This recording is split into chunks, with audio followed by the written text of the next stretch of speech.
নমস্কাৰ বন্ধু বান্ধৱীসকল পুনৰ এবাৰ সকলোকে স্বাগতম জনাইছোঁ আন এটি জব ইনফৰ্মেটিভ ভিডিঅ'লৈ। আজি আপোনালোকৰ বাবে লৈ আহিছিলোঁ আন এটি জব ইনফৰ্মেশ্যন। এডভাৰটাইজমেণ্টটো আহিছে হোজাইত অৱস্থিত ৰবীন্দ্ৰনাথ টেগোৰ ইউনিভাৰ্চিটি, য'ত তেওঁলোকে কেইবাটাও গ্ৰেড 3 আৰু গ্ৰেড 4 পদৰ বাবে আবেদন বিচাৰিছে। গতিকে আপোনালোকে ভিডিঅ'টি শেষলৈ চালে গম পাব গ্ৰেড 3 কি পদ আছে আৰু গ্ৰেড 4ৰ কি পদ আছে, তাৰ বাবে কোৱালিফিকেশ্যন কি বিচাৰিছে, চেলাৰী কিমানকৈ হ'ব, এজ লিমিট কিমান ধৰি দিছে, কেনেকৈ এপ্লাই কৰিব লাগিব, গোটেইখিনি আমি এই ভিডিঅ'টি ডিছকাছ কৰিম। ইনফৰ্মেটিভ যেন পালে লাইক আৰু শ্বেয়াৰ কৰিবলৈ নাপাহৰিব। চেনেলটো যদি ছাবস্ক্ৰাইব কৰা নাই আজিয়ে কৰি ল'ব। ডেছক্ৰিপশ্যনত মোৰ টেলিগ্ৰাম আৰু হোৱাটছএপ চেনেলৰ লিংক দিয়া আছে, জইন কৰি ল'ব, ৰেগুলাৰ আপডেটবিলাক পাই থাকিব। এতিয়া আমি এডভাৰটাইজমেণ্টখন চাইছোঁ, আপোনালোকে চিনত দেখিছে advertisement number 17 for the post of grade 3, আৰু এইকেইটা নন টিচিং গ্ৰেড 3 পষ্ট হয়।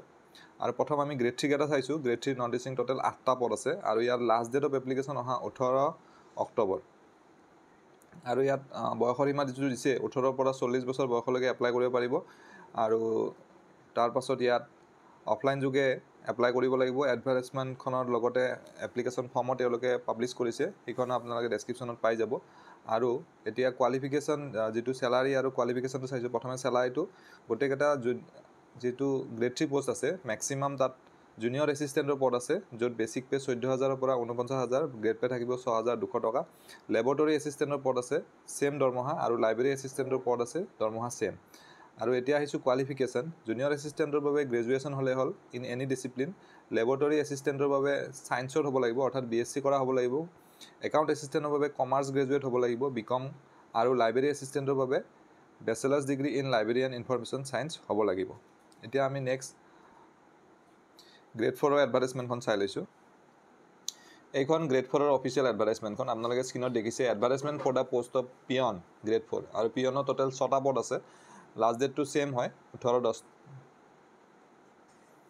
আৰু এই পিয়ন পদকেইটাৰ যিটো দৰমহা হ'ব 12,000-ৰ পৰা ষ্টাৰ্ট হ'ব স্কেলটো 37,500লৈকে। গ্ৰেড পে থাকিব 4,400 টকা। আৰু এই গোটেইকেইটা পদৰ বাবে মেট্ৰিক পাছ সকলে এপ্লাই কৰিব পাৰিব। অফলাইন যোগে এপ্লাই কৰিব লাগিব, আৰু অহা 18 তাৰিখৰ ভিতৰত ৰেজিষ্টাৰ ৰবীন্দ্ৰনাথ টেগোৰ ইউনিভাৰ্চিটিলৈ পঠিয়াব লাগিব। দুয়োটা এডভাৰটাইজমেণ্টটো ছেমে হয়, 18 তাৰিখৰ ভিতৰত এই এড্ৰেছটো পঠিয়াব লাগিব। বাকী ডিটেইলছখিনি আপোনালোকে এইখন পঢ়ি চালে বুজি পাব। কিবা বুজি নোপোৱা থাকিলে আপোনালোকে মোক কমেণ্ট কৰিব পাৰিব। দুখন এডভাৰটাইজমেণ্ট আৰু এপ্লিকেশ্যন ফৰ্ম মই ডেছক্ৰিপশ্যনত দি দিম, তাৰ পৰা আপোনালোকে ডাউনলোড কৰি ল'ব পাৰিব। গতিকে আশা কৰিছোঁ এই ভিডিঅ'টিৰ জৰিয়তে আপোনালোকৰ মাজৰ ভালেসংখ্যক কেণ্ডিডেট উপকৃত হ'ব। পুনৰ এটা নতুন ভিডিঅ'ৰ সৈতে লগ পাম।